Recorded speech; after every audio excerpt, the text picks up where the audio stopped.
A very good morning to all brothers and sisters in the Dhamma.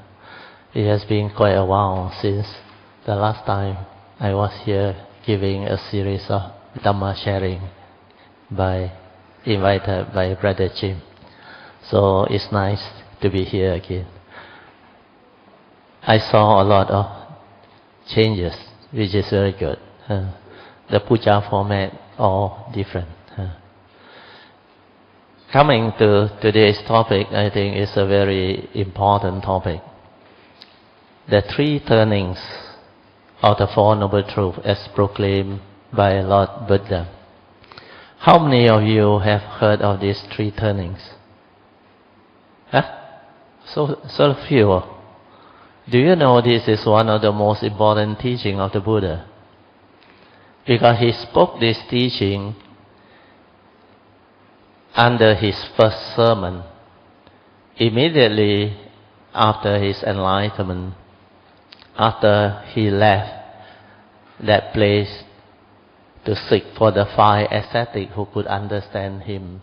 Then when he met up with the five ascetics who were with him earlier on, he spoke this first sermon. He called it the Dhammacakkappavattana Sutta, the first turning of the Dhamma wheel. And inside this teaching, he shared with the five ascetics this very important teaching, the three turnings of the Four Noble Truths. According to Lord Buddha, he said, before he became enlightened, even he himself has to understand this Four Noble Truths in its three turnings. Because there are Four Noble Truths, three turning, 4 times 3, 12 mode or 12 aspects, before he can proclaim to be the supreme enlightened Sammasambuddha. So just imagine the importance of this three turning. It actually lay out to us the cultivation process that the Buddha introduced his teaching. And this three turning, if you check the Dhammacakkappavattana Sutta, is very unique, very beautiful, and full of wisdom. The three turning correspond to the three types of wisdom that the Buddha taught. The first turning is just the proclamation of the Four Noble Truths by the Buddha. The first Noble Truth is the Noble Truth of Dukkha. I believe most of you must have heard this first Noble Truth of Dukkha. What is this first Noble Truth of Dukkha? Sadhu. What is this first Noble Truth of Dukkha? Louder? Nobody want to try? Yes. Good. At least this is a better answer than I used to hear. I go and give a lot of talk. They used to tell me life is suffering. You heard of this before, yeah? But in actual fact, if you truly understand the first Noble Truth, the Buddha never say life is suffering. The Buddha say there is prevalence of suffering, just like our Dhamma, our Kayamitta there mentioned. There is suffering in life. So according to the Buddha, this is a noble truth. And what are noble truths? Noble truths are his teaching. The Four Noble Truths are the essence of the Buddha's teaching. Which means if you understand this teaching, you become noble ones. And noble ones during the Buddha's time, they are enlightened beings. They are called Aryas. Aryas in the sense that they are very noble in all aspects of life. They have right view, right understanding of life, right view with regards to all the nature's law that governs life and existence. And the Buddha gave 5 universal nature's law. He called it the Pancha Niyamas. The first 2 are scientific law, Uttu Niyama, the physical law of nature. followed by Bija Niyama, which is the biological order of nature. So the scientists are very good in these two laws, nature's law, the scientific law that governs our life and existence. That's why our civilization progressed very fast when they penetrated these two nature's law, which we call scientific law. But the next three is spiritual law, which the Buddha have perfected the understanding. He called it the law of karma, karma niyama, the first one. The second spiritual law is the law of mind, chitta niyama. And the third spiritual law is dhamma niyama, the law of truth. Dhamma are all the nature's truth. That's why he taught only truth. Basically, his teaching is about nature's law and truth. But because he is the Buddha, the English word, they add the ism behind, so we call it Buddhism. Yeah. If you really want to understand this teaching, you should approach it from the scientific aspect, which means it can be proven. It can stand up to investigation. So all these are very useful information. Because of these five universal order or nature's law, the Buddha is an expert in the spiritual field. That's why, like the scientist, he can understand spiritual things perfectly. If you go through the 9 great virtues of the Buddha, which we just chant just now, led by Bhante, within that 9 great virtues, you will come to know he is a very unique being. He is perfect in wisdom and virtue, teacher of man and God. He has a lot of great qualities which normal people cannot have. The reason being, he perfected all this understanding over a long period of time. 3 3/4 Asankhaya-kalpas, which is like world cycle. And because of that, he has perfect understanding of the teaching.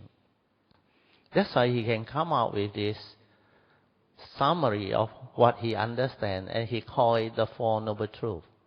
And these Four Noble Truths need to be turned 3 times,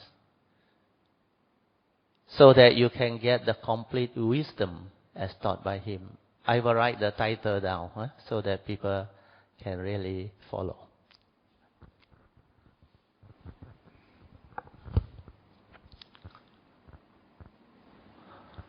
The 3 turnings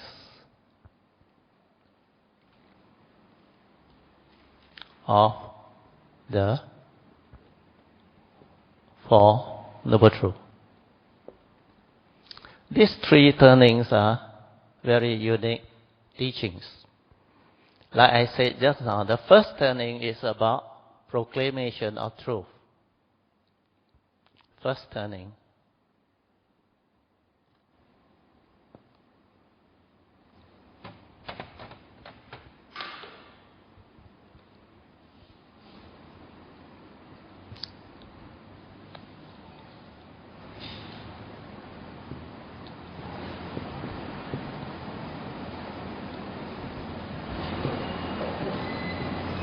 So this Four Noble Truths, the Buddha proclaimed it. Thank you. Yeah. It will lead to the first type of wisdom, Suttamaya Panya.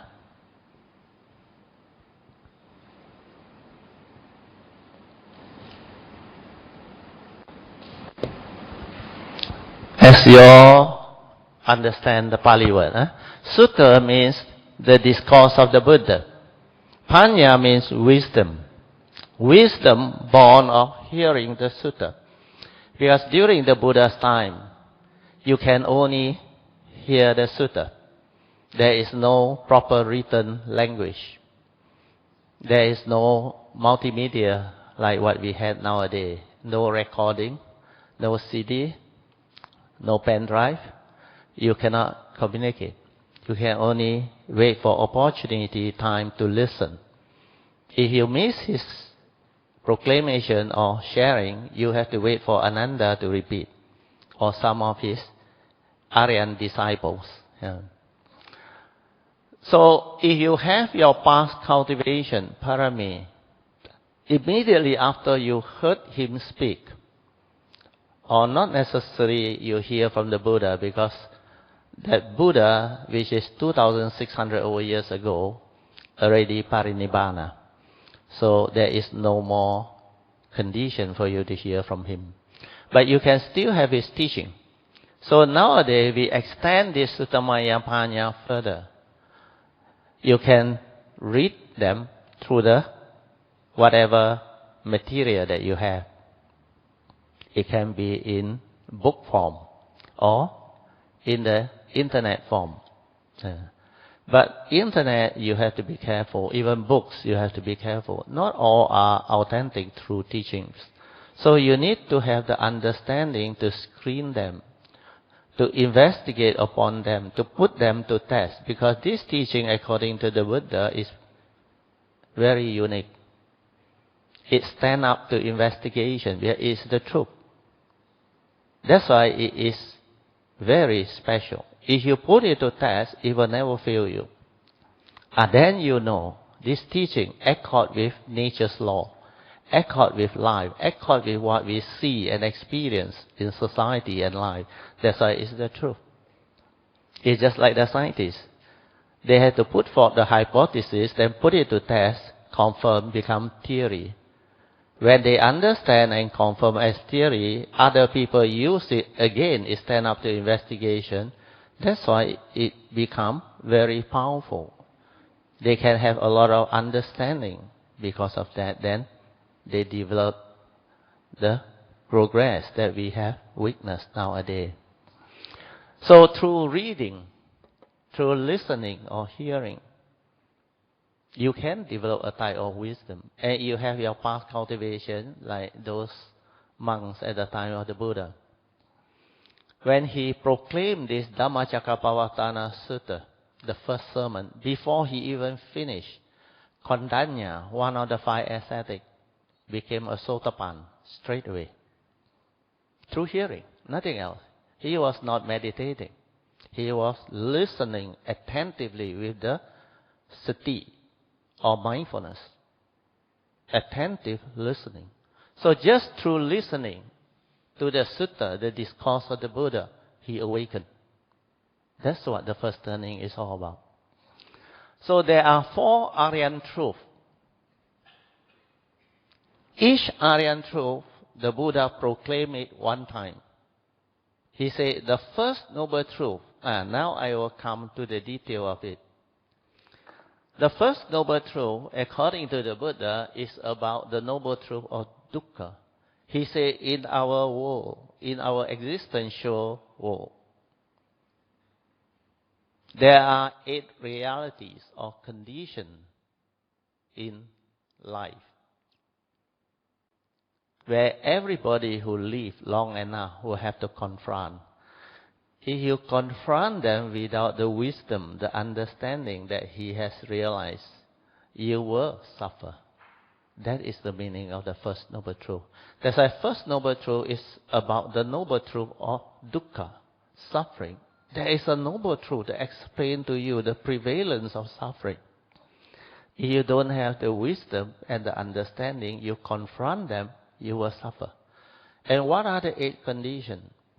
These 8 conditions, they summarize to you all of life. Everything that you confront in life, we call it the realities of life and existence. The first 4, most of us are used to hear them. But for certain people, they don't like these 4. It's talking about old age, sickness and death, including birth. So these first 4, as we go through life, we will develop a lot of understanding of why the Buddha said it is dukkha. Birth is suffering. Old age, sickness and death is suffering. We know. But nowadays, society, they have different terminology to relate to this four reality. If we talk about birth, old age, sickness, and death, to them it's boring. They say, of all the good things, you just talk about death and disease. Forget about it. But when you tell them health problem, they will understand. They are willing to listen because they have weakness a lot. Their parents, their grandparents, and even they themselves have health problem. Then when you talk about dementia, those critical disease like heart attack, stroke, HIV, and many of all these traumatic diseases. Then when they talk about all those sickness related to old age, as we age, our senses fail us. Our mechanism within our physical body starts to fail us. All the organs, they start to fail us. And as we go through life, as we age, we will experience a lot of suffering related to aging. Even you look at our Prime Minister, you think he's still very healthy? I believe he's still quite healthy, 94. But do you know, he also goes through a lot. But because of his understanding, he managed to maintain it and use it for a longer period. It's like how you maintain your body, like you maintain your car. You maintain it well, it will last you longer. But sooner or later, all this goes the way of nature, the Buddha said. Old age, sickness, and death is a reality. That's why when he left the palace, when he saw the four signs, he straightway knew all the happiness and joy that the Father has given him, the four palaces over the four seasons, with all the wealth, everything has got no meaning. Because towards the end, he said, I have a problem. I still need to face old age, sickness, and finally death. That's why there is no solution. And that's the reason why he renounced the world and he go for. So this four reality, he need to wait till finally underneath the Bodhi tree when he developed the enlightenment, then he realized one very important understanding. He realized the five aggregate of form and mind, which is the human body or vehicle that he came, that life, was never him. Well, that one is dependent originating, condition arising, cause of phenomena. No reality. It has the universal characteristics of impermanent. If you attach and cling, it leads to suffering. And because it's impermanent, it's not a permanent, unchanging entity that he can say, this is me, this is I, therefore all this can be mine. The Buddha realized this profound truth. Anatta nature, empty nature of existence. That's why he awakened. No more problem with birth, old age, sickness, and death, because this is not him. This is just a karmically conditioned vehicle and tool for him to come to this existential world, to live life, to do his duty, to be a blessing to all, to cultivate, to perfect himself, and to share with the world the teaching that he has realized. That's how he free. Then he said, in life, apart from birth, old age, sickness, and death, there are four more things. When there is separation, he said, very traumatic. Separation from your loved ones. Separation from the things that you hold on to dearly, your prized possession, your wealth, your property. Whatever you hold on to dearly. That is the real noble truth of dukkha. He said when there is separation, separation can occur due to death. Natural death is one of them. Nature's disaster also can bring about a lot of traumatic separation through death. You have tsunami, earthquake, flood, fire, tornado, and many other things, even building collapse. Then forced separation during wartime, crisis time. Then there is also one type of separation, relationship failure. When there is this divorce pending, when your boyfriend, girlfriend doesn't want to continue with that relationship. When your children, your brothers, your sister, they have misunderstanding, they get angry with you, then they separate from you. These are reality that can condition suffering, misery. And because of that, the Buddha said, you need to develop this understanding before you confront them. Otherwise, you will be afflicted. Then the next one is when you are with people whom you don't like, the Buddha said.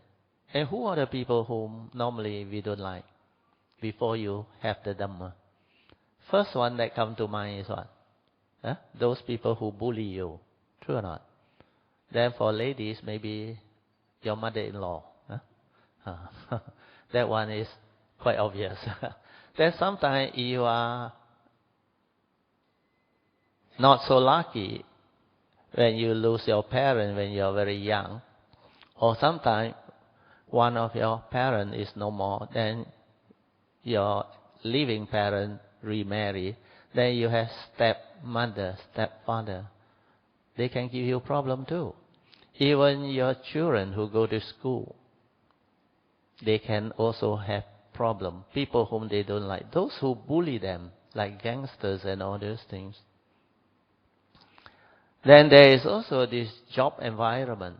When you are in the midst of your career, when you have very difficult bosses. Bosses who pressure you, who stress you up. They call it management by fear and harassment. Have you experienced that? There's a lot of young people who have depression nowadays. Work pressure, stress. They can't relate to life. And these are very traumatic, the Buddha said, when you are with people whom you don't like.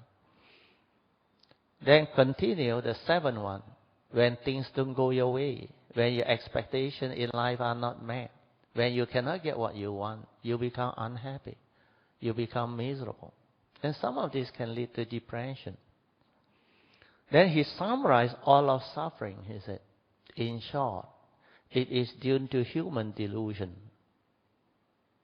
that condition us to grasp and cling on to this five aggregate of form and mind that I call dukkha. That's why he said the five grasping aggregate, upadana khandhas, is dukkha. That is the final summary. That is what you have to meditate on and realize this truth. When you realize this truth, you will realize this form and mind is not what you think. The five aggregate, you are familiar or not? How many of you haven't heard of this five aggregate? Everybody heard, huh? So easy for me, huh? What are they? What are these five aggregates? Yeah, the Buddha said, as a human being, first aspect, we have a physical body. This is our form, rupa. Then we have a consciousness trapped inside. This is our mind. And our mind, the Buddha subdivided into four more aggregates. To understand this four aggregate of mind, the Buddha said very easy. Inquire. Ask yourself, what can your mind do? Your mind can feel. There is a feeling aggregate, Vedana. Your mind can perceive. There is a perception aggregate, Sanya. Your mind can arise mental thinking, mental activity, mental states, mental intention, mental volition. Whatever that your mind can do, that is Sankhara. Then your mind can be conscious. Conscious of what you see, seeing consciousness. Conscious of what you hear, smell, taste, tactile feel and think. That is Vijnana. That's why Rupa, Vedana, Sanya, Sankhara and Vijnana, he says, these five aggregates of form and mind, they are dependent, originating, condition arising, causal phenomena, following nature's law. Paticca Samuppada. He called it the law of dependent origination, dwelling. When you meditate, you can realize this truth. You can awaken to this truth. When you are mindful, aware, silent. You will come to realize feeling come and go, you never die. So how can feeling be you? Likewise, perception, sankhara, activity of mind and conscience, they come and go, you never die. And this rupa form, make of element, no knowing, how can it be you? It goes the way of nature. That's why in the 5 daily contemplation, the Buddha say, you have to contemplate and reflect. This body of mine is of the nature to grow old, get sick and die. It's never me. It goes the way of nature. And all that you think you own will one day separate from you. That is the 4th daily contemplation. But the last daily contemplation is very important. It says, we are all born of our karma, heir to our karma, conditioned and supported by our karma.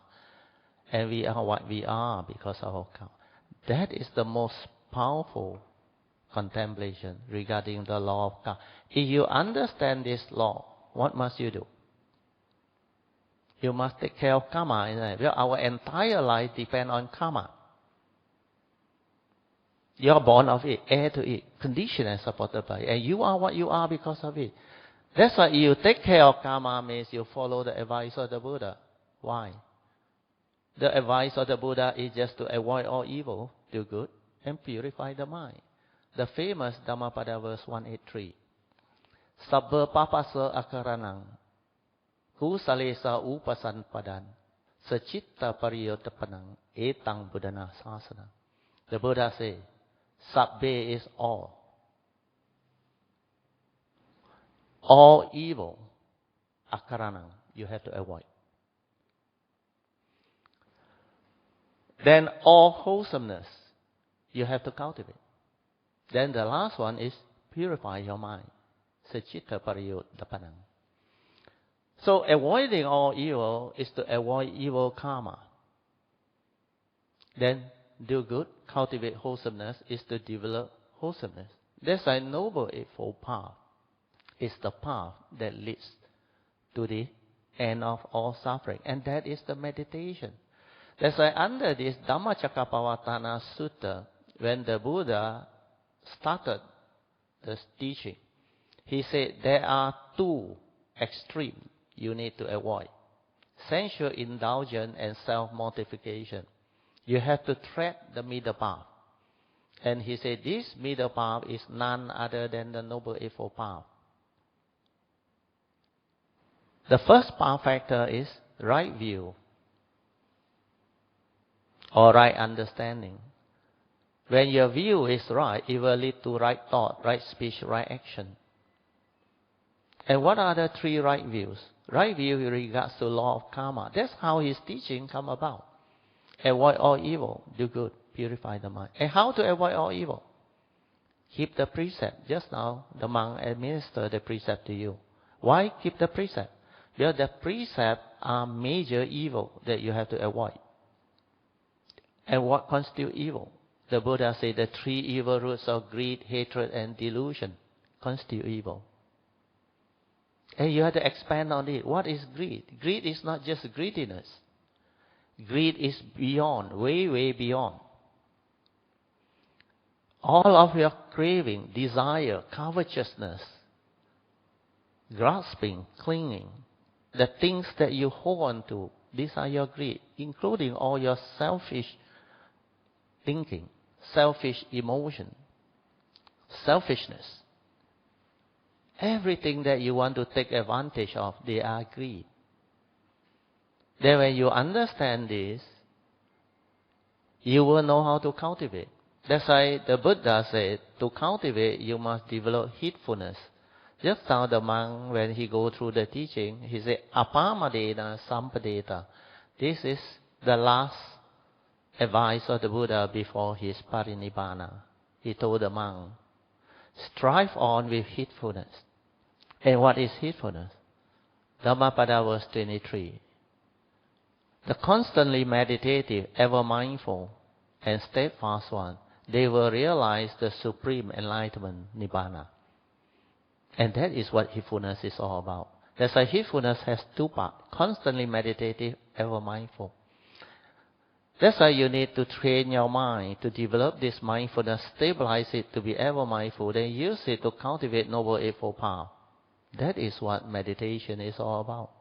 And if you do that, you will awaken, the Buddha said.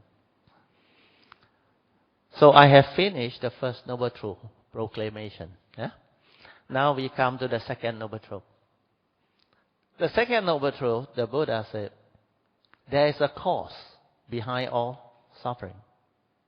Whatever suffering that you encounter, there is a cause. And the cause is craving, born of self-delusion, nothing else. So it's an extension of the first Noble Truth, the final summary. Then the third Noble Truth, the Buddha says, suffering need not be. Suffering is optional. There is a Noble Truth that explains to us clearly the Noble Truth of enlightenment. Enlightenment in the here and the now, Nibbana, can be realized. You don't have to wait till after death. That's why in the salutation to the Dhamma, the Buddha explained it very clearly. Swakato Bhagavata Dhammo. Well expounded is the Dhamma by the Buddha. Then he says, this Dhamma is sanditiko, akaliko, ehipaseko, opanaiko, pacetang, veditapo, vinohiti. So it means this enlightenment, sanditiko, can be realized in the here and the now before you die. And you can put it to test. You can understand them. That's why this teaching is very powerful. So if I know enlightenment in the here and now is possible, I will go all out to cultivate this teaching. That's why your faith in the Buddha become unshakable. Because he is such a wise being, perfect in wisdom and virtue. You can say he is the wisest and the most virtuous living being ever to arise. To have him as our teacher, our faith, our gratitude, and our trust in him is so strong, unshakable. That's why your faith in him is unshakable. Then you will go all out to develop the Saddha, the first spiritual faculty. He said there are 5 spiritual faculties that you need to develop spiritual teaching, to understand spiritual teaching. The first is to have the faith in him and his teaching. Because of his perfection, his teaching can bring about enlightenment in the here and the now. That's why sanditiko. So once we know that enlightenment is possible, we would like to know how can we realize it. True or not? You want to know? Do you want to know? So the fourth Noble Truth gives you the answer. The Buddha not only tell you that it's possible, he said, there is this Noble Eightfold Path. You cultivate it, you can realize the end of all suffering, which is the enlightenment in the here and the now. No more suffering for you. And why are these called Noble Eightfold Path? Because they are noble in all aspects of life. The first path factor is right view, right understanding of life. You understand all of nature's law that governs life and existence. That's why the Panchaniyama you understand. And with right view, you will know the law of karma. You will not violate this law of karma. That's why it will condition your right thought, right speech, right action, and right livelihood. Then you will go all out with the virya, spiritual zeal, to cultivate the 4 right effort. And the 4 right effort, you know. The first 2 is to abandon the unwholesome thought, unwholesome speech and action that has already arisen. Then later on, as you develop the first and second turning wisdom, the initial wisdom, yoniso manasikara, you can prevent the arising of this unwholesome thought, unwholesome speech, and unwholesome action. That's why it's very powerful. Then the next 2 right effort is right effort to cultivate the virtue that are still not in you. The right speech, right action, and right thought, and right livelihood that are still not in you. You will know how to cultivate them. Then you will understand what constitutes wholesomeness, virtue. Whatever mind state they are, without the evil roots of greed, hatred, and delusion, they are wholesome thought. They are virtuous thought. Yeah. Then the last right effort is very easy. Right effort to refine upon and perfect all these right thought, right speech, right action, and right livelihood that you already have cultivated. Then with that, the last two power factor is Sama Sati and Sama Samadhi, which is right mindfulness and right samadhi. If you know how to develop mindfulness and stabilize it, you will understand what samadhi is. When samadhi is developed, sati and samadhi allow you to see things as they are, and you will awaken. The wisdom will arise, panya, the last spiritual faculty. So now I have finished the first turning. Yeah? I covered everything. What is the second turning?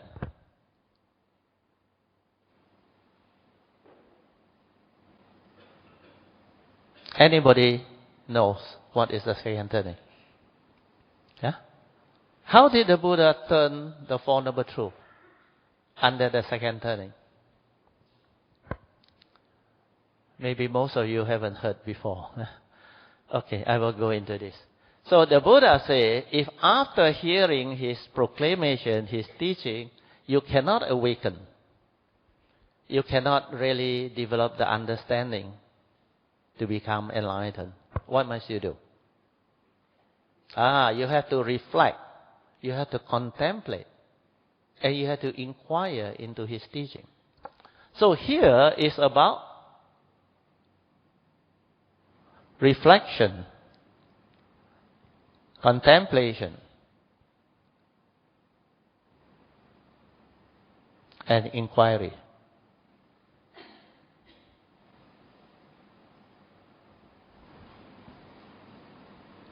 And if you do this, what type of wisdom arises? Wisdom born of reflection, contemplation, and inquiry into the truth. What type of wisdom is that? Very good. Cintamaya Panya.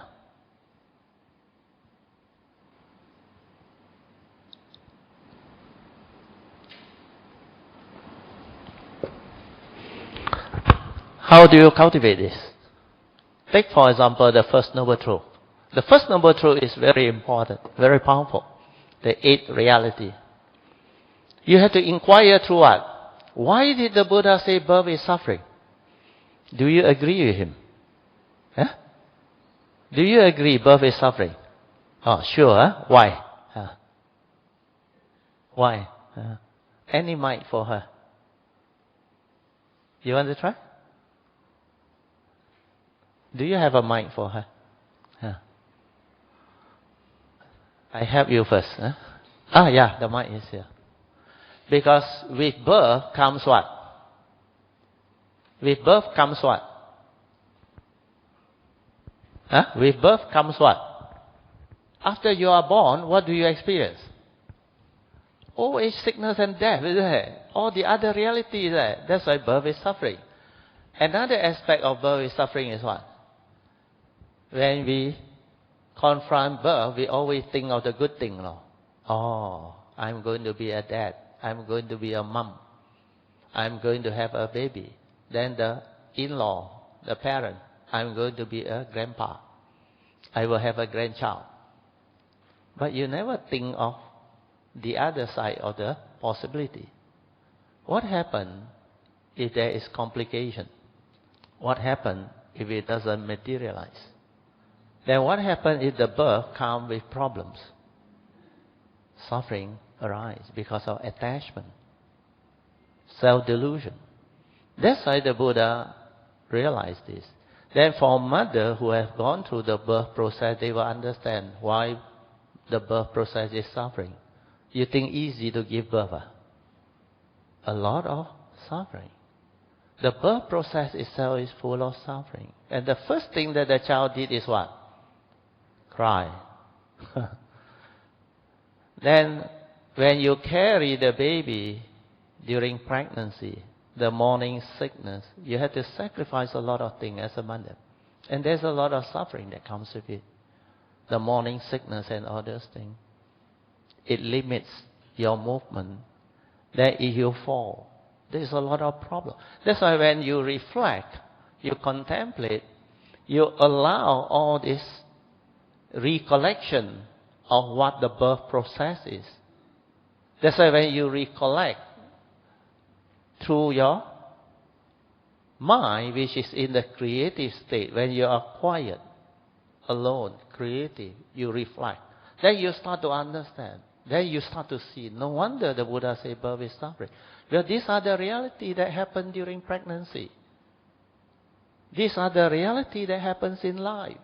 It can be tested. It stand up to investigate. That's why birth is suffering. Then old age, sickness, and death is very traumatic. We know. We understand. But how many of you dare to confront it? Can have the wisdom to stand up to it and yet free your mind, not be affected by it. If you have this teaching, it's possible. That's why this inquiry, reflection, contemplation is very important. Because you go through it, you recollect through life experience what these things are. Then you start to develop the understanding of life. Then your understanding will bring forth the straightening of view, leading to what they call the initial wisdom. So this first and second turning wisdom, Suttamaya Panya and Chintamaya Panya, if you do it constantly, you will develop a lot of understanding. So after I reflected and contemplated, I realized all this teaching can be understood clearly. It's just like when you start to reflect and contemplate, you start to stabilize what you have heard under the first turning. True or not? You start to stabilize them. Then after this understanding stabilize, you assimilate them into your nature. And once it go into your nature, it's no more memory. It's not a knowledge anymore. It's an understanding. And this is what the Buddha called Yoniso Manasikara. When these two wisdom you add together, they will give you the initial wisdom. Yoniso Manasikara.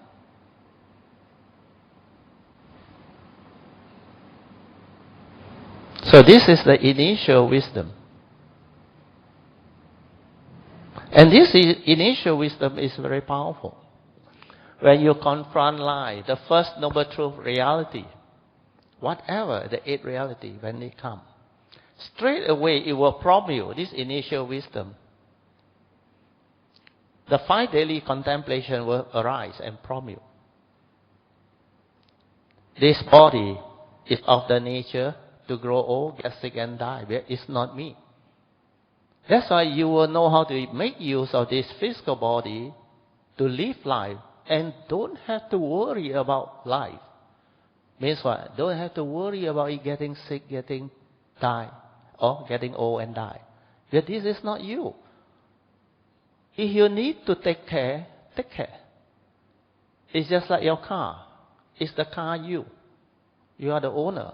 The car is not you. So this physical body is like the vehicle that takes you around. But you are like the owner inside. So when the car has problem, it's not you in there. It's the car. So what do? Send to a good mechanic. Need to claim insurance claim. Do what you have to do. But you don't go and cry and lament over it, isn't it? Unless you attach so much to your car. Maybe the attachment is to the money, the pocket, because you need to pay for the repair. And sometimes you get angry because you think that car belongs to you. It was never yours. It's only society's convention. Apparently, because you buy, society's law say you own, but you never own anything, like the Buddha said. My son, my wealth, my property. These only the fools lament, foolish people. For that very body also doesn't belong to him. Wherein son, wherein body, wherein wealth. So all this understanding will be there. Then when you meditate, you realize the 3 characteristics of nature, of impermanent, suffering state and empty nature or non-self nature. Then you will start to understand. He know you, he know me. No one born, no one sick, no one die. It's only the form and mind, subject to karma. There's a duty that you have to do. Then with the essential Dhamma understanding, you live life. You understand life. That's why you can develop a lot of understanding of life, leading to all the good life that you want to have. Because you know how to arise them through nature's law.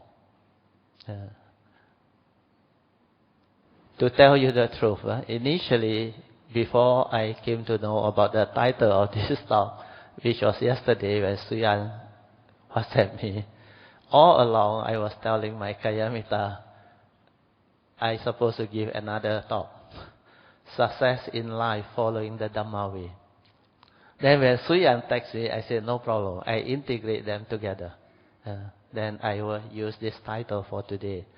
Because it is related. When you understand these three turnings, you develop the wisdom, you will understand life. Then when you understand life, you know how to live life. True or not? When you know how to live life, you can live the noble life of an enlightened being. Noble life of peace, happiness, joy, free of suffering, full of understanding, wisdom, tranquility, peace. And you can be a blessing to all. No more of the agitated state of mind, worry, fear, anxiety, sorrow, lamentation, stressful, chasing around. Life need not be that way. Life can be meaningful, beautiful, and wonderful if you understand. Then to develop success in life, in whatever you venture into or work towards, you can do it when you understand the Dhamma, because you understand nature's law. That's why you must realize it through the Dhamma way, which is the righteous way, not the crooked way. Crooked way has its karmic repercussion. It will hit back. So after you have understood the first and second turning, the Buddha said, there is a third turning.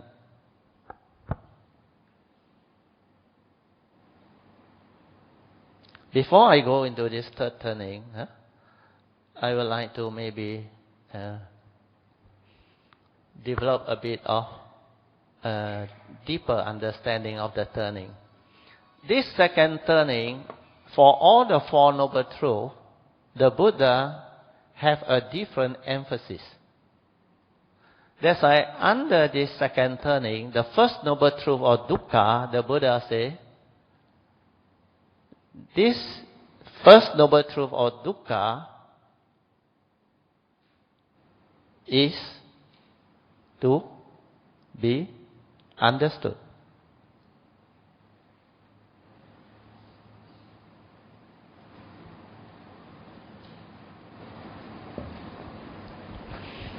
This word is very important. Oh yeah. Thank you. The S is missing. Thank you, Angie. Yeah.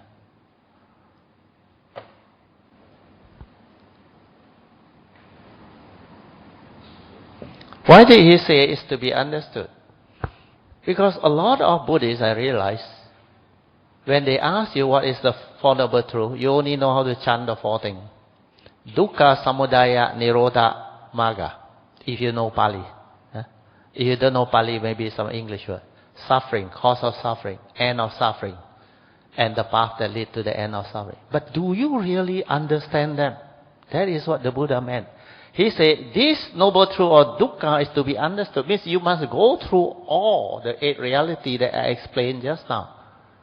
Inside the first proclamation, then reflect and contemplate into each and every of those truths. That is the training. If you do that, you will realize the enlightenment in the here and the now. Guarantee. Yes, the Buddha under Dhammapada verse 21, 22 and 23 confirmed that. Apamadavaga. Under Dhammapada verse 21, he said, heedfulness is the path to the deathless. The heedful never die. Whereas heedlessness is the path to the dead. The heedless are as if dead. So to be heedful, you have to develop the training of the mind to be mindful, then stabilize it to be ever mindful, then use it to cultivate Noble Eightfold Path. If you are heedful, the Buddha says you are destined for enlightenment. Dhammapada verse 23 confirm. You will realize enlightenment. That's why I say it's possible. Then the second the verse 22 re-emphasize verse 21. He said, the wise one who intend on heedfulness, they will rejoice in the rhyme of the enlightened one, the Aryas. That's why you will definitely become enlightened. So all these are related. Then the second turning, he said the cause of dukkha, which is craving, is to be what? Huh? It's to be severe, isn't it? But some use the word abandon.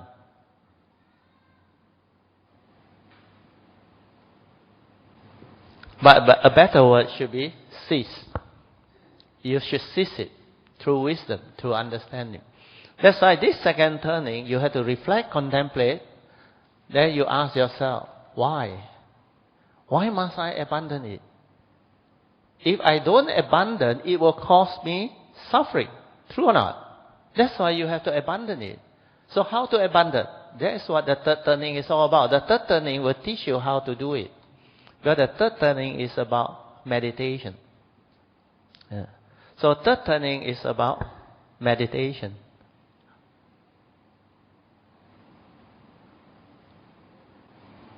The direct seeing.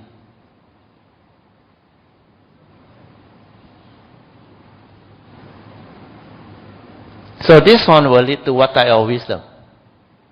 Yeah? The third type is what? Bhavana, Maya, Panya. As you all know,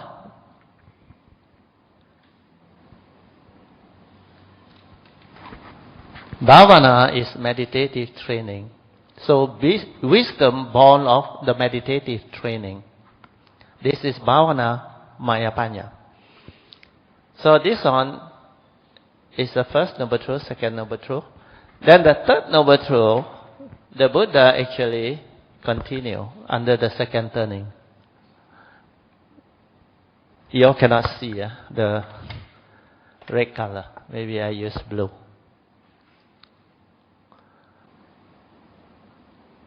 Under the second turning, the third noble truth, this cessation of suffering or dukkha,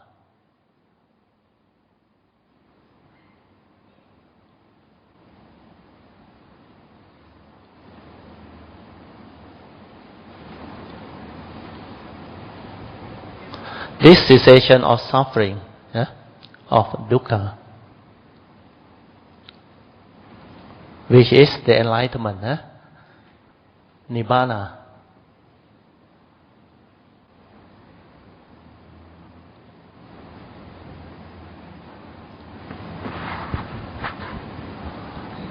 Is to be what? Realize. Very good. You have to realize it. If you don't realize it, it's of no use.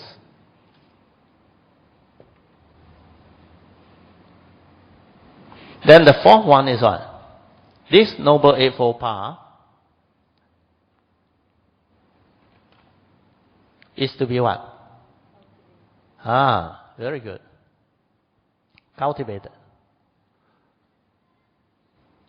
If you don't cultivate it, it will not serve you. It will not help you. Do you understand? That's why this second turning is very powerful. Contemplative wisdom is very important. And because of all this emphasis, you will strive on to develop the third turning. Because he said the enlightenment in the here and the now, nibbana, is to be realized. How can you realize?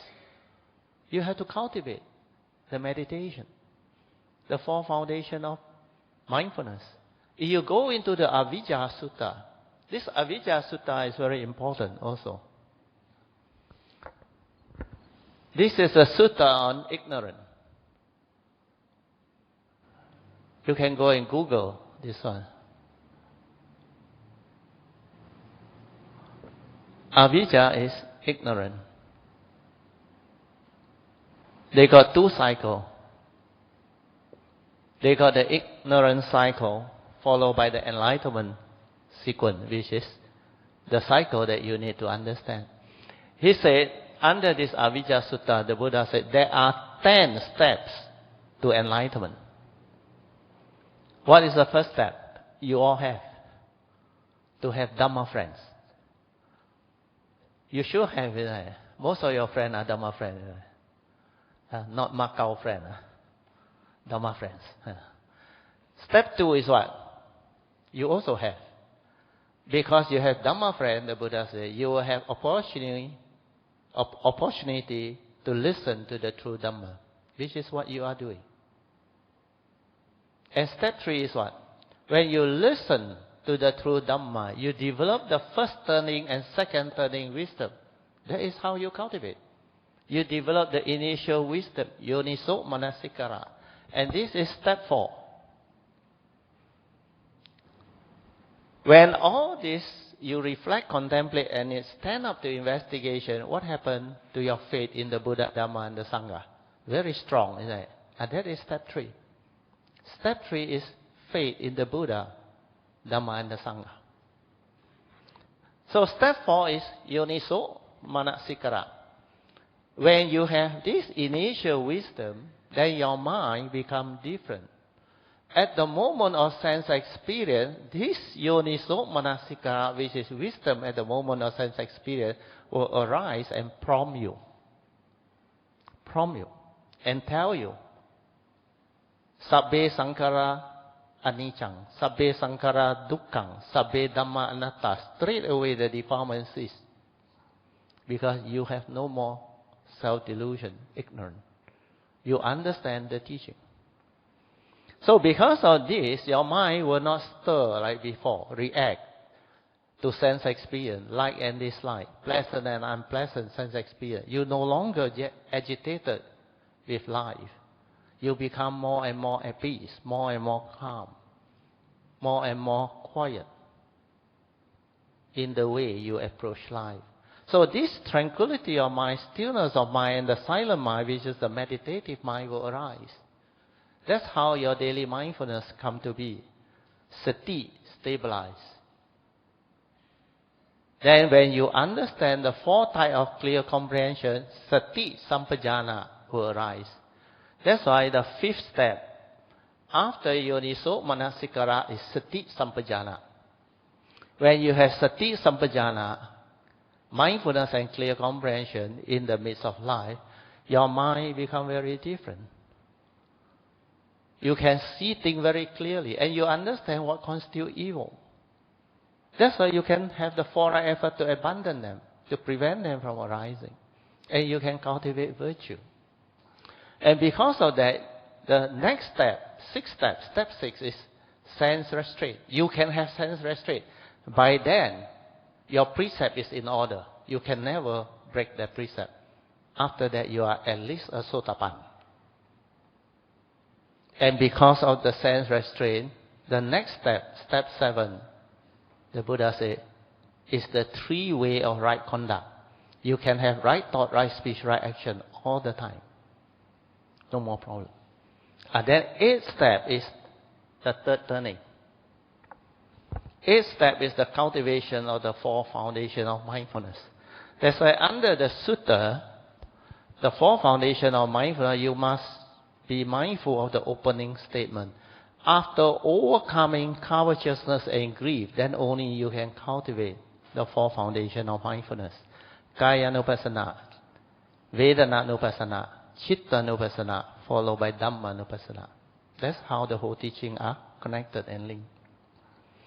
Then when you cultivate the 4 foundations of mindfulness with the stability of yoniso manasikara and sati sampajana, you will have the enlightenment factor keep on arising. The 7 factors of enlightenment keep on arising. Then you know you're on the right path.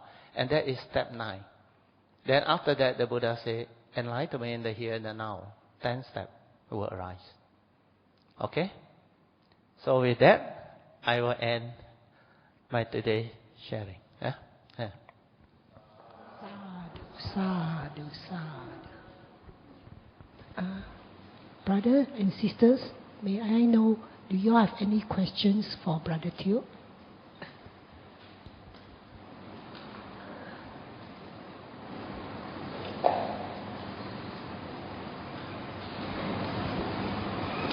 Yeah. Brother Teo, I am just a bit curious. The first, let me see. Now, talking about the Four Noble Truths. What you have gone through with us, devotees, that we have some sort of I for one, I feel that as far as knowledge, definitely there's knowledge on the Four Noble Truths. As we go through our experience, we find that it works based on experience and knowledge. But then, is there any possibility of a glimpse of the Four Noble Truths? Because it's not an easy thing to understand, because only through deeper understanding in meditation, then you have let's say, inverted commas, a glimpse of the Four Noble Truths. Because what we know is only we are grasping on the surface side only. I understand your question. Thank you. Don't worry, I will explain that. I think this is very common. Most people think Dhamma knowledge can help. Definitely it can help. But Dhamma knowledge, like the word knowledge, is still knowledge. Your knowledge is not wisdom. Knowledge is rigid. Wisdom is not rigid. When you have wisdom, you have the understanding. It's no longer a knowledge. You no longer want to argue with people. That is the truth. That is the reality. That is what wisdom is all about. That's why wisdom can arise in many ways, many forms. Your condition different, things will be different. But knowledge is rigid. You hold on to knowledge. Then the question brings about another condition for me to explain. According to the teaching, the Buddha mentioned there are 3 stages of Dhamma training. You heard of these 3 or not? 3 phases of Dhamma. I think it's in the logo of the Brickfield Temple. Pariyatti, Patipatti, and Pativeda. You heard of these 3? Have you heard of these 3? You haven't heard of these 3? Oh, okay, never mind. Then I introduce it to you. Pariyatti is the learning of the teaching. So what is learning of the teaching? You learn the teaching. You study the teaching. Like you say, learn with knowledge first. So this first turning is actually pariyatti. You learn the teaching. But if you are not cultivated before in the past, that glimpse cannot happen. You understand? The glimpse of Nibbana is possible. Even now, it's possible. It's just one moment of cessation of form and mind. Then there is a change of lineage. From a Putujana, you transform. The form and mind transform into an Arya. And most of these glimpse, when it happens, the stages of enlightenment is either first or second stage of sainthood, Sotapanaship and Sakadagamiship. So this pariyatti, first phase of Dhamma, is to study the learning of the teaching. The Buddha said, you learn the teaching. Whatever he proclaimed, you learn. And this is still knowledge. But as you go to second turning, when you reflect and contemplate and stabilize the understanding, it's no longer knowledge. It's an understanding. You have reflected, you have contemplated, you have recollected life experience. Then you have related to his teaching. Then you realize that these teachings stand up to investigation. That's why the second turning wisdom is very powerful. First and second turning will give you the base to receive truth. That's why when you have the first 2, the Avijja Sutta make it very clear. From Yoniso Manasikara step 4, you will go to step 5, which is daily mindfulness and clear comprehension. Sati Sampajana. Then with these two, you have sense restraint. You can become a Sotapanna after that. Your mindfulness is so stable. You understand what constitutes evil. And that understanding is a very wide base, not knowledge base. initially with knowledge, you can solve a little bit of your normal human problem, but you cannot solve the real problem. Especially people with very, very severe First Noble Truth reality suffering. People who are in depression. People who have traumatic life experience. Their fear, the phobia is very intense. So under those cases, knowledge cannot, because last time I remember there was one. It is also a very senior Dhamma friend. I think he has been in the Dhamma for very long. Then he suddenly had this health problem. He landed in the hospital, medical center. Then one of my Kayamita know him. He checked with me, Brother Teo, want to go and see him or not? I said, can. Then we went and see him. Do you know what he told us or not? He has this prostate problem. The prostate enlargement was so bad he cannot pee, so painful. So landed in the hospital. Then they did this blood test. Then after that, I think they don't know what they do. They release that pressure. Then he was relieved for a while. But the doctor told him, chances is you have severe cancer, at least stage 3 or stage 4. You know what he told me? He said, Brother Teo, when I heard that, all my Dhamma knowledge gone. He said, my whole face pucat.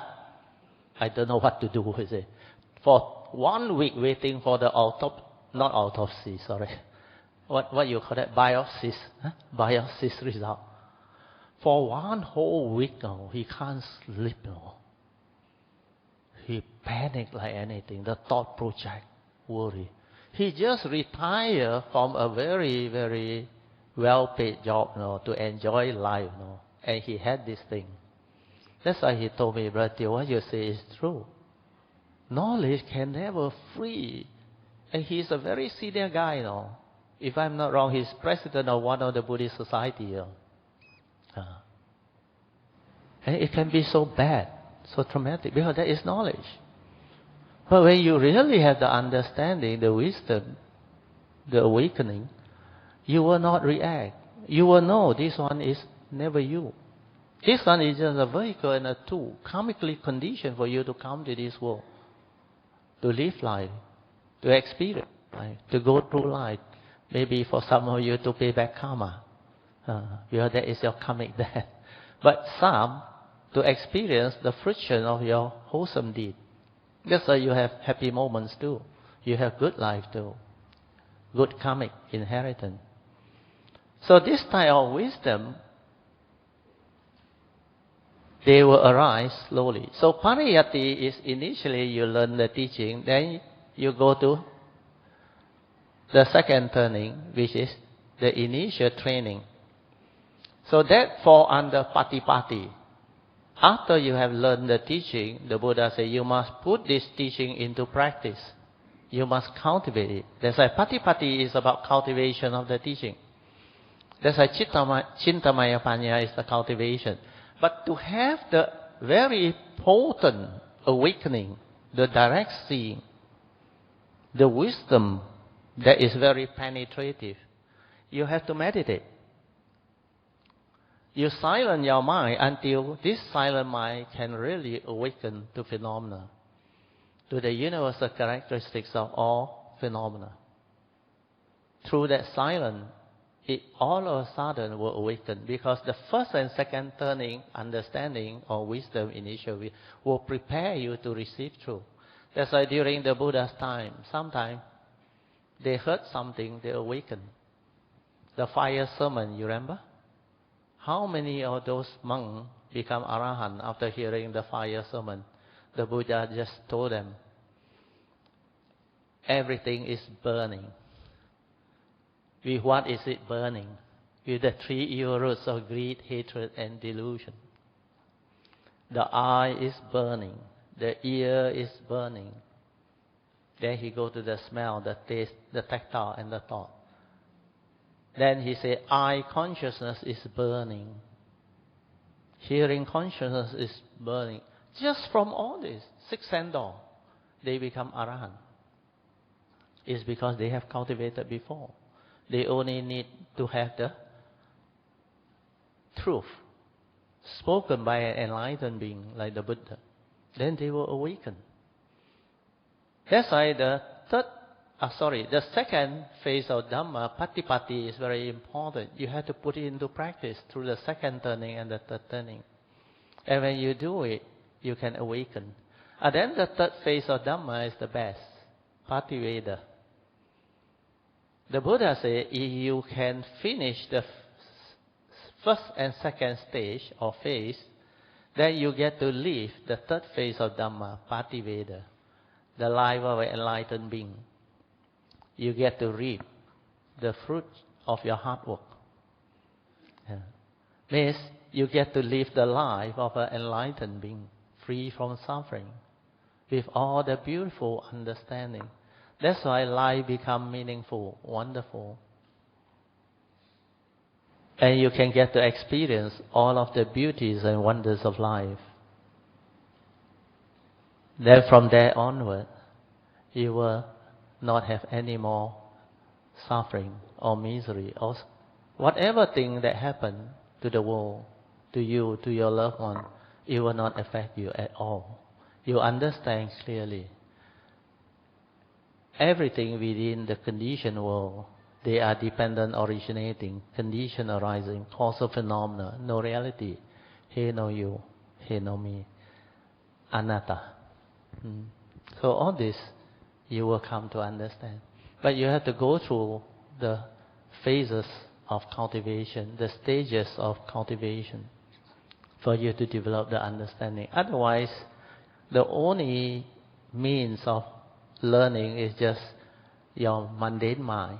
You know what is mundane mind, huh? Your normal thinking mind. You have not realized the true mind, which is beyond thought, beyond time. That's why the Buddha called it akaliko. This Dhamma is akaliko, beyond thought, beyond time. So when you develop knowledge, it's thought-based. It's from the thought. It's still within the mundane existential world. But when you realize it through the unconditioned, then it's no more thought. It's the direct seeing, the nature awakened, and the understanding is wisdom. It's not a knowledge connected to the form and mind. That's why you can say this form and mind is enlightened. But this form and mind is not you, because it's just the 5 aggregates of form and mind, dependent originating, condition arising, causal phenomena. Okay? Hope I have answered your question. Yeah.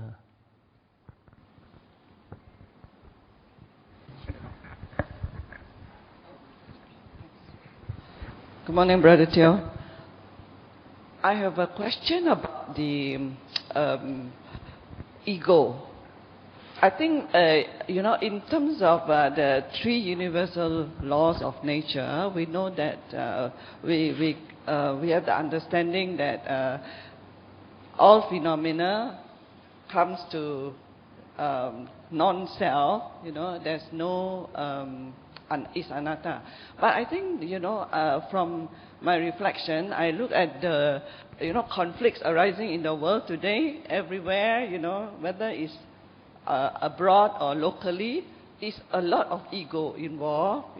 There's a lot of denial that people are.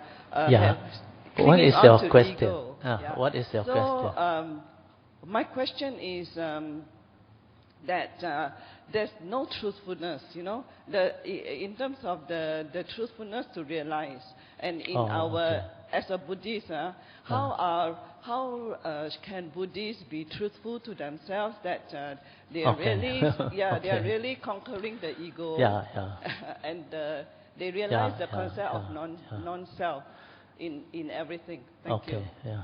Thank you for the question. You see, this egoic mind, they are there because of your ignorance, self-delusion. That's why you say from your cultivation you realize not only you yourself, even other people, they have this ego within. So ego is a personality that cling on to a concept that you exist. So according to the Buddha, everything starts from here. Self-delusion, Sakkayaditthi. When you have this concept of a self that you exist, you create an egoic mind, an atta, self. So when you think you exist, what will happen? The evil root will arise. True or not? Where you will want to own things, possess things, control things. That's why all the thinking is selfish. All the thought process that come from it is because of the evil root. The evil roots of greed, hatred, and delusion. So the Dhamma teaching is for you to see that this is a delusion. There is no such thing as a being inside. But it's not easy. Your living being has been using their mundane mind, thinking mind for so long. They always have this wrong thought that tell them, I exist.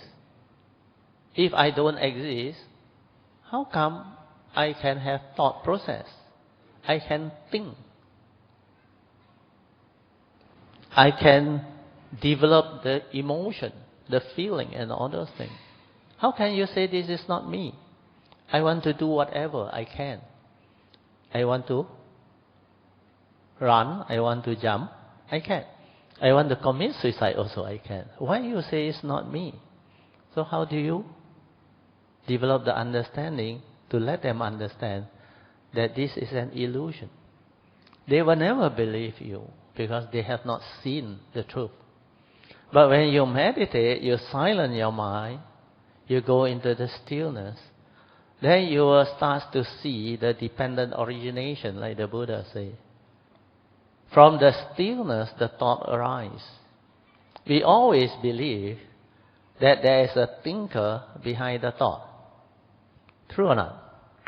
Do you believe there is a thinker behind the thought? Who think? Is it you think? What is thought? What is thought? How does thought arise? When you are initially born as a baby, do you realize you got no thought? Then how did thought arise? Then what is thought? Who are you? What are you? That's why you have to meditate. The Buddha said, you silent. When you silent, then you start to see the formation of thought, the beginning of thought. Then you start to realize that actually all these thoughts are dependent originating. They respond to a memory. Without memory, there is no thought. How do you perceive things? How do you know it's a Buddha image? How do you know my voice? How do you perceive it? Through memory. Do you understand? Without the memory, there is no thought. So thought is respond to memory. So do you need a thinker to arise thought? Because thought is respond to memory. You don't need a thinker to arise thought, isn't it? You must meditate until you realize this. Then you will come to understand why the Buddha said, everything in this universe, they have these universal characteristics of impermanence, leading to suffering if you grasp, cling, and attach. And because it's impermanent, it's not a permanent, unchanging entity that you can call this is me, this is I. That's why it is non-self, empty. It's not you. The form and mind is just a form and mind, karmically conditioned out for you to come to this world. But this one exists. The Buddha never say it don't exist, except it say it's non-self. He never even say no self, no. Non-self means not a permanent, unchanging entity that you can say this is me. But it keep on changing. Do you understand? Your whole physical body, your whole mental processes, your whole consciousness is in a state of flux. Keep on evolving, changing. Since young until now, you can never deny that you are all the way from birth until now, you have lived that phase of life, isn't it? True or not? But is your views, your opinion, and your conditioning, and your mental accumulation of knowledge the same as when you are young? Every phase you change. Understand or not? You become different. You become different. Then for somebody who go through accident, when their brain, certain part damaged, they lost their function and their memory. Then you will start to understand that this is dependent originating. The physical body has a role. The brain has a role. The organ, everything has a role. The consciousness is a separate part. That's why you have to meditate to understand all this. Then you will come to understand the mundane mind is a result of that pure nature or true nature within. That nature is the unconditioned. It never dies. It's eternal life. But you have to realize that nature to understand all this existential world outside. If you have not gone in deep enough with the meditative experience and understanding and realize the cessation, you cannot understand. That's why the third noble truth, this cessation of dukkha, which is nibbana, is to be understood. So there is no way you can teach them how not to be selfish, how not to be egoic, because as long as they still have that sakkayaditthi, self-delusion, they cannot. They will cling on to that. They will become selfish. That's why all this, the Buddha said, you have to walk the path and realize the truth yourself. He can only show you the way. Buddha merely show the way. There's a Buddhist hymn on that too. You yourself must walk the path. Buddha merely show the way. You heard of this hymn there? Now you understand. That's why the Mahayana says, 个人吃饭,个人饱. Correct or not? I cannot eat on your behalf, isn't it? You're still hungry, isn't it? But if you eat, your hunger is gone. So meditation is the same. You have to cultivate. Okay? Okay. Thank you very much, Brother Theo. Yeah. We really have a very insightful on these three turnings and the Four Noble Truths. I forgot. I got some books for people who are interested. These are my transcript book of my talk. They are very useful. Even this three turning, there's one book. You bring them, I will show them. You can collect them. They are for free distribution. Donated by Kalyana Take them all up. No need to rush. If no more, you can ask from us. We still have them. Okay. This is the book, Understanding the Meditation as Taught by the Buddha. I think it's based on a compilation or email that people wrote to me in the early 2000 something. So this one, inside there is three turning of the Four Noble Truths. One American lady from Dhammasukha asked the question, then I answer her. It's all inside here. Then you also can have all the other books about the five aggregate of form and mind. Then final summary of the Satipatthana Sutta. Then the heart and the mind. Then about meditation and all those things. Then this is a very good book. This is a seminar that I delivered in 1983 in Bangkok. It's an international seminar on success in life following the Buddhist teaching.